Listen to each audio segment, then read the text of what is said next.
Hey, beautiful people, how you all doing? Good afternoon, or good morning, or good evening from wherever you're tuning from. You're welcome to my YouTube channel. It's your baby girl again, Ifeoluwa. And in case you're seeing me for the first time, you're welcome to my YouTube channel. I am a YouTuber based in Lagos, Nigeria, and I create content relating to motherhood, love, marriage, relationship, and also lifestyle. In case these are the things that you're interested in, please keep watching.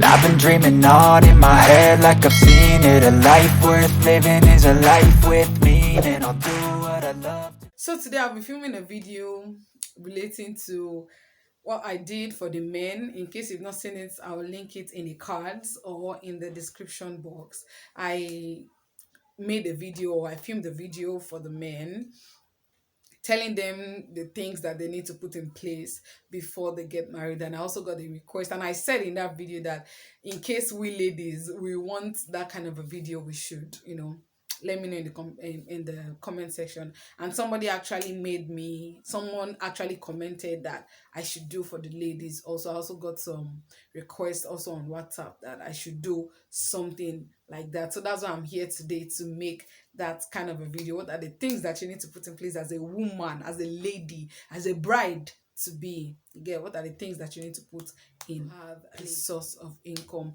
You need a source of income also for you to be able to support your partner, for you to be able to support your husband to be. Again, there are some times that your husband is not going to have enough cash, and you as a lady, you as the woman, you as the owner of the house, you would support your husband by giving him the little you have. But if you don't have a job, or you don't have somewhere to get that money from, the money is not going to come. So I advise that you have a source of income, either handwork, either your skills, whatever, or even if it's a white collar job. Just have something that brings in money for you at the end of the month, or daily, or weekly, or you get, just have something that brings in money for you, and everything is going to go on smoothly. I also put out a poll one time on Twitter. I think some days ago I put out a poll. In case you're not following me on Twitter, I don't know what you're waiting for. Please follow me on Twitter so that we can engage each other, and so we can enjoy the conversation more. Is that everything we say on YouTube? Yeah, you get. So we don't make videos super long. So please follow me on Twitter so that we can engage each other more. So I put out a poll on Twitter some days ago. I asked the question that between white collar jobs and skills or handwork, which would you go for, or which would you do? And I think 70% went with handwork skills. You get, so I would also support handwork and skills. It's just that some of us, we don't have the handwork, we don't have the skills, we just have to go and start learning. That's why some of us will opt for the white collar job. But anyone you have is fine. Anyone you have, it's okay, as long as you have something, as long as you have a job or you have a skill that brings in money for you. Just have a source of income. Is going to help in marriage. Number two thing that I'm going to mention that you need to do before you get married as a bride, you know this already, is to go meet your in-laws. Meet them, like I advise the men. Don't think you can run away with someone's daughter. Don't think you can just hijack her and just run away. No, don't do that. You get me? So we as the ladies also, please go and see your in-laws. Let them know who has stolen their son's heart. Go and see them. And when you are going to see your in-laws, please dress appropriately.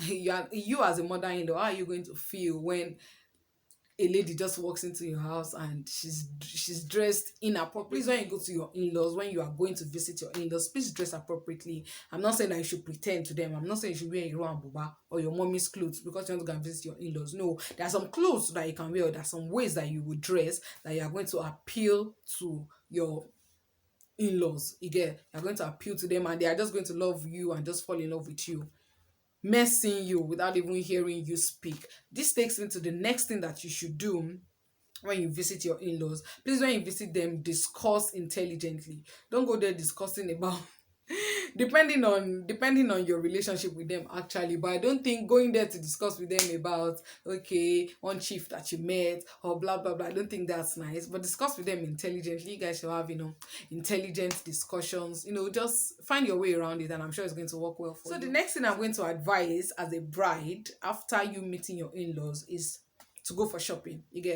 I advise the men then that they should also go for some shoppings, they should buy some things, you get, they should make provision for some things in the house so that when we get into the house, we'll be impressed and everything. Also, you, the lady, you also need to make some shoppings. You also need to do some shoppings for yourself, for your home. The one for your home is like a joint thing, but between you and your spouse. But I am talking about the shopping that you need to make for yourself. For instance, before I got married, I got some clothes, I got some fabrics, you get, and I made them.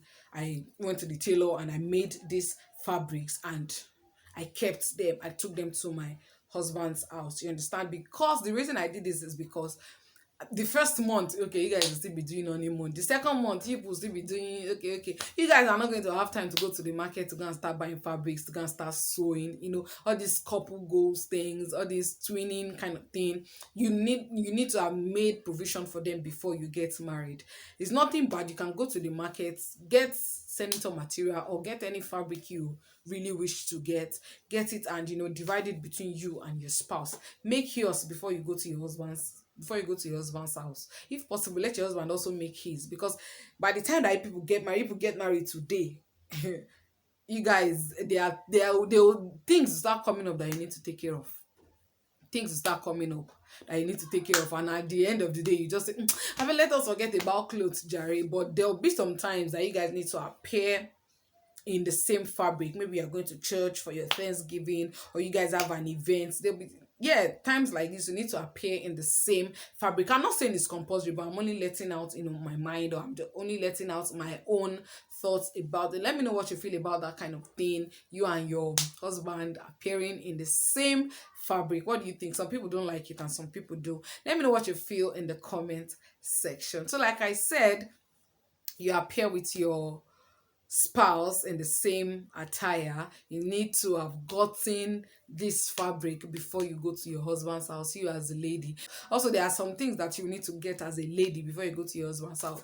Maybe you want to get a pot, or you want to get, you know the things you want to make. You already have your list. So I advise you that you do those things before you get married, because when you get married, it might not be so easy for you to want to go to the market. Sometimes it can be roju. I don't know what's roju. You might tend to like procrastinate, that, oh, I'll go today, I'll go tomorrow, except that thing is something that you really really need. That's what's going to take you to the market. But if you don't really really need it, my dear, forget it. You will not go.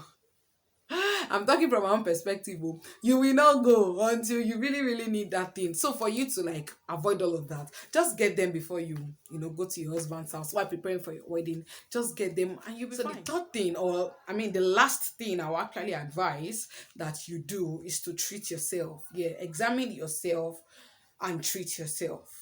Do you understand me? Examine yourself and treat yourself. I'm laying emphasis on this because it is what so many ladies, I've heard so many ladies talk about this. I've heard so many married women talk about this. That okay, maybe they had one or two infections, or they had one or two, yeah, infections, and they didn't treat it, and they getting married, it affected their marriage.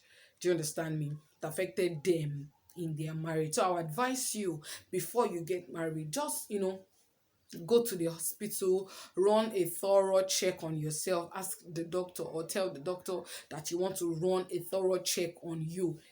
Do all of the tests possible. I know you already know the test that you're supposed to have done. You and your husband, you already know that test. Those tests that you guys should have done before getting married. I don't want to spill now, because I think that'll be the next video that I want to make. But you see it, Sham.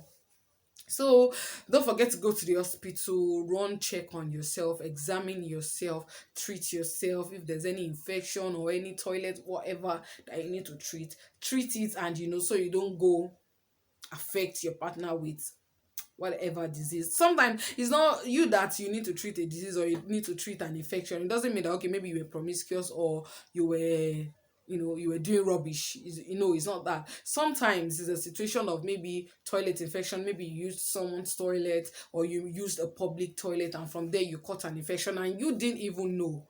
You didn't know. So that's why I said you need to go to the hospital, tell the doctor you want to run a thorough check on yourself. Okay, it might not be all of the tests, because that might cost a lot. Actually, you can just run maybe the what's it called, the infection, the test that they run to know if you have infection, if there's any drug you need to use it so that you don't go affect your partner with it, or it doesn't even affect your marriage. Do you understand? Because I mean, we have learned or we have heard that all of these infections have affected the marriage by, stopping the couple from having a baby, or stopping them from, being able to enjoy each other. You get me? You understand what I'm trying to say? So please go to the hospital, run all of these checks, and yes, you'll be fine. So I'm sorry we have come to the end of this video. Okay, I'm not sorry, but I'm happy that we have come to the end of this video. Please don't forget to share with your friends, your female friends. Don't forget to share with them, and don't forget to like this video. Also, please don't forget to subscribe to my YouTube channel for more interesting videos, and I'm going to see you in my next video. Bye for now.